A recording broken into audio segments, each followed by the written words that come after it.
Minutes, sponsored by Sinclair Heating and Cooling for 24/7 comfort on call. First of all, I apologize for that. I thought my microphone was off during that, so excuse me.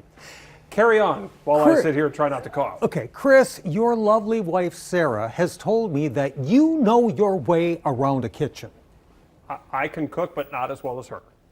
Oh, nicely played, my friend. Nicely played. Don't forget I said that. But I'm sure you have experienced the fun part of chopping onions. Oh, yeah.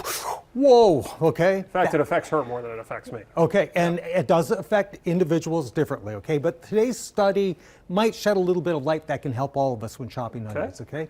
Droplet outbursts from onion cutting. This comes from Cornell University. What they did, Chris, is they used high-speed photography so that they could actually see the spray of onion mist, if you will, shoot outward. And they used a computer model, okay, to model it all out.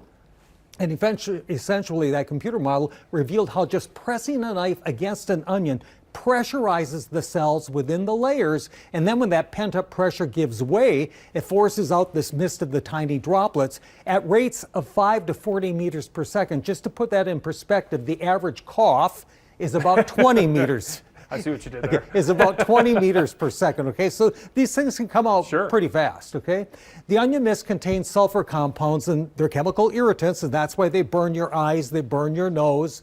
But here is what they have to say. There's another risk with onions. They can harbor pathogens on the exterior of them, okay? If they aren't stored properly, they haven't been cleaned properly, okay? And it's important to limit those sprays when you're chopping, because not only does that sulfur compound go into the air, so can the pathogens.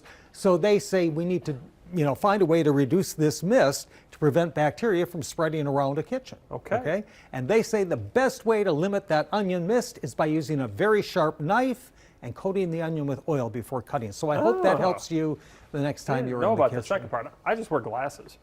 Good idea. Yeah.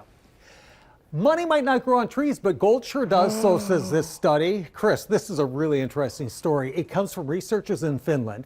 What they did is they collected 138 needle samples from 23 Norway spruce trees, and they documented where each tree was located, and then they used a special type of X-ray to scan for gold nanoparticles in those needle samples. And here's what they found. Gold nanoparticles were detected inside the needles of 4 of the 23 fir trees. Wow. Okay, I know, it sounds really amazing.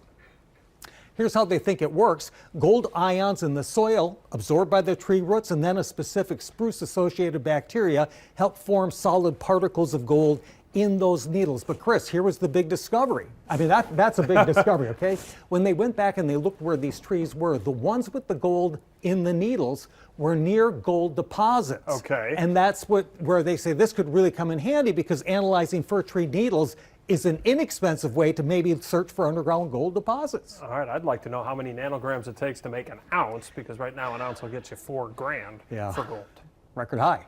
And thank you for listening to my tease earlier. I appreciate that. All right, Brad, we'll see you again tomorrow. Still to come here. It's pretty hard for baseball players to